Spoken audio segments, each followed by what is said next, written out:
Now we'll continue with the Harmony Leadership in Education Award. Now it is presented to an educator in an administrative role in recognition of his or her exemplary achievements in promoting diversity in their school, school board, and the community.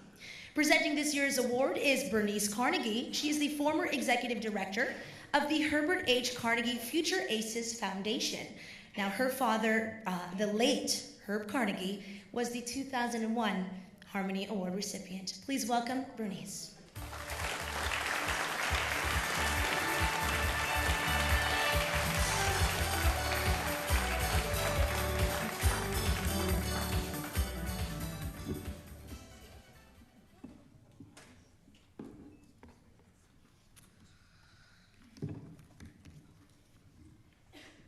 Good evening, everyone.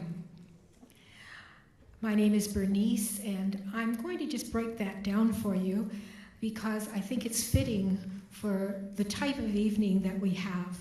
And when I speak to thousands of young people every year, I call myself Bernice. That's be nice with an R in the middle for respect.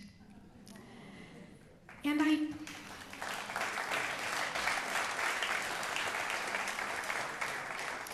it's a very old-fashioned name, but it certainly is working for me in today's world. And I challenge each of you to find ways that you can introduce yourself so that you're always remembered for the wonderful uniqueness that we try to find in young people.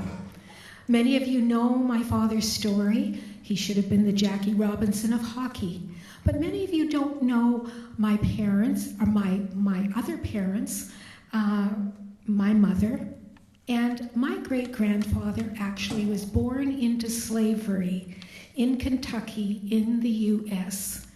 And my grandparents on both sides came to Canada 100 years ago. 100 years ago, they were trying to find ways that would be a little more uplifting.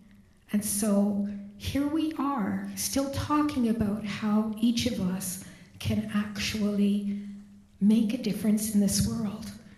And so after you've been around as long as I have, I've now reached senior citizen status, I get to meet some pretty incredible people.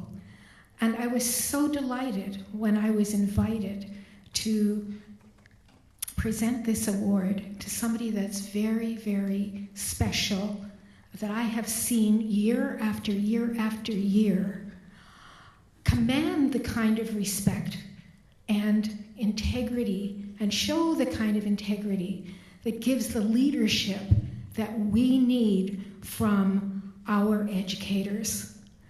And I know that this young lady comes from an education family, a respected mother who did so much in the community. And I couldn't be prouder than to invite to the stage Camille Logan, who has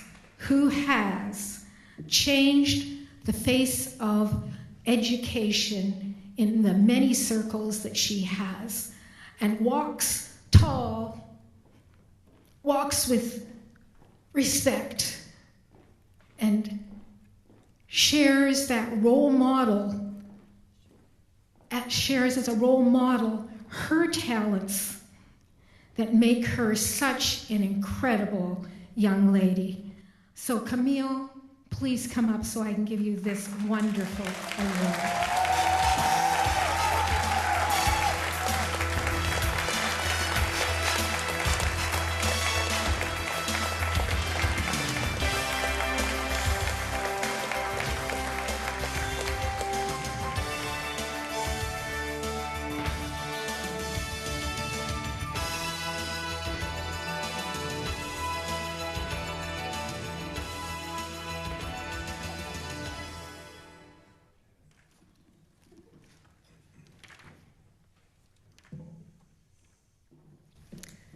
Wow. Thank you so much. Good evening, everyone. Student scholarship awardees, fellow Harmony recipients, honored guests, friends, and family. I'd like to thank Bernice for such a wonderful statement. And Bernice and I do go way back when her father was actually visiting my school, working in my school when I was a teacher. And we brought the Future Aces program, and it was one of the first Future Aces programs in York Region. And it made a huge impact in my school at that time. Thank you. So I am so delighted to be here tonight and incredibly humbled to be receiving the Harmony Leadership in Education Award for 2013. When Chuck Kwan, the ED of Harmony, told me about the nomination, I have a subversive group who nominated me. Yes, they're at the back, Kim and Raynoush, thank you very much. I was both shocked and honored to receive such a prestigious award. And in speaking with him, he also reminded me that I'd have to say something. So he said, don't worry, just say something a little bit like what they say at the Academy Awards. So I promise you I won't start by thanking the Academy. However, I would like to thank the nomination committee very much for this very prestigious award and this honor. And I would also like to acknowledge the work of Harmony Movement, who have just recently done some incredible work with our equity designates in York Region.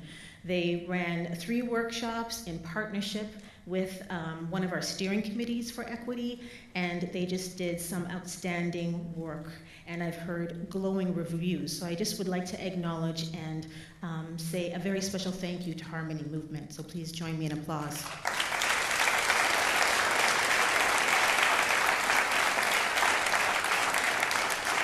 As an educator for over 20 years in York Region District School Board, I have been actively involved in equity work at not only the school level, the school board level, the provincial level, but also in faculties of education at York University and at OAZ, and also in the regional municipalities that also make up York Region. And so for those who know me professionally and personally, know that equity is near and dear to my heart. The dedication and passion and commitment that I bring to this work are with great thanks and appreciation to the many people who have paved the way before me and others. We didn't come to it just on our own. There are many people who fought, struggled, and paved the way for us. And this happened quite a bit in the late 80s and in the early 90s.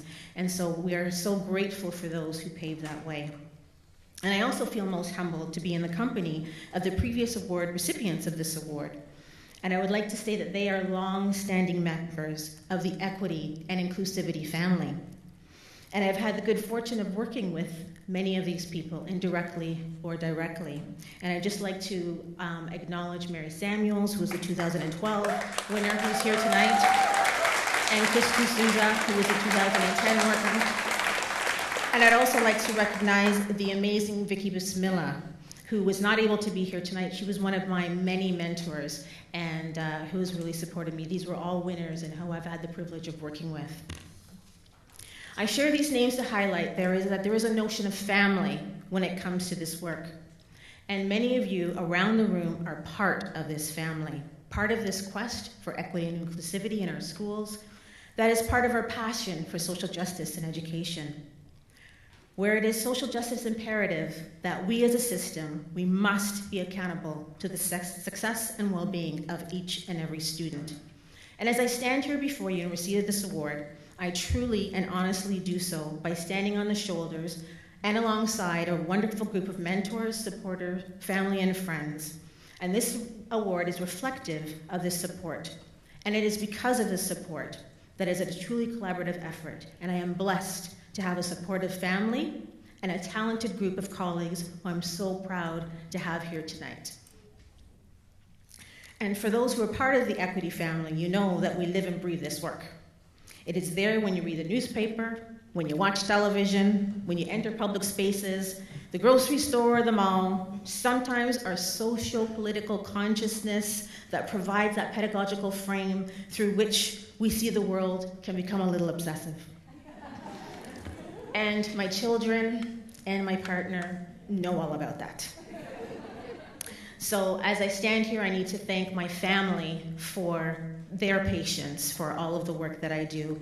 And as Bernice said, I need to also thank my mother, who is in the audience, who was a trailblazer in the 90s as a principal and later a superintendent of North York, who instilled this passion in me. So I'd just like to recognize her as well.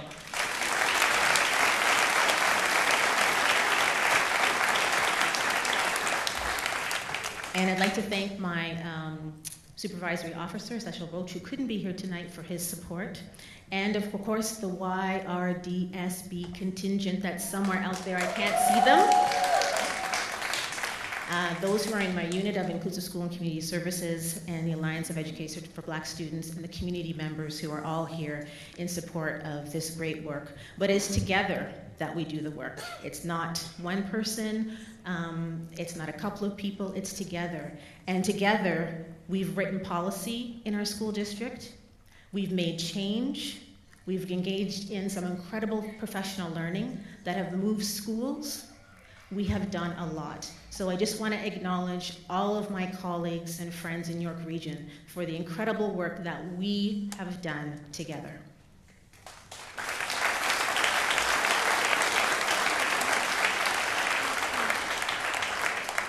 And as I conclude the appreciation, I'd just like to leave you with a few thoughts. And as we know, one of the strong things that brings us to being in education is that we see education as the great equalizer. But we also know that there are a lot of issues in education that tell us otherwise, especially the differential outcomes in achievement and well-being, particularly from some of our most marginalized students. And with all of these negative pieces that continue to happen in education that we know we can correct, it is the hope and the optimism that continues and fuels us. So I just want to share a little story with you. Several years ago, when I was a principal in a school, it was one of those really rough days. And for those of you who are in schools and in schools where snow becomes an issue in winter, you'll know exactly what I mean. So it was one of those days where the students were fighting over snow. And I'd have to remind them that nobody owns the snow. So they were upset with me, and the teachers were upset with me because they needed to be outside to remind the students that nobody owns the snow. So it was one of those days, and I received a call. Somebody was looking for me. It was from the ward office, and someone was looking for me. So I phoned that person back, just curious to find out who is it that's looking for me. And this person said, Miss Logan, it's Wahid, don't you remember me? And of course, I'm thinking in my mind, which one of the number of students did I teach was calling me. And he reminded me of a lesson from many years ago and some of the many lessons that we talked about and discussed when I was a teacher in his grade 6 class. And that the socio-political consciousness that was raised for him as a student through studies around civil rights, through talking about critical questions in the media and the classroom, that this fueled him to then apply for Teachers College. And so he was calling me that day to let me know that he had gotten into the Faculty of Education, and that through the work that I had done with the students at that particular time, that had inspired him to do so. So, I'm getting the music, I'm sorry. Anyway, I just wanted to say that although there are those struggles in education, that it is what provides us with optimism, one student at a time, one class at a time, one school at a time. Thank you.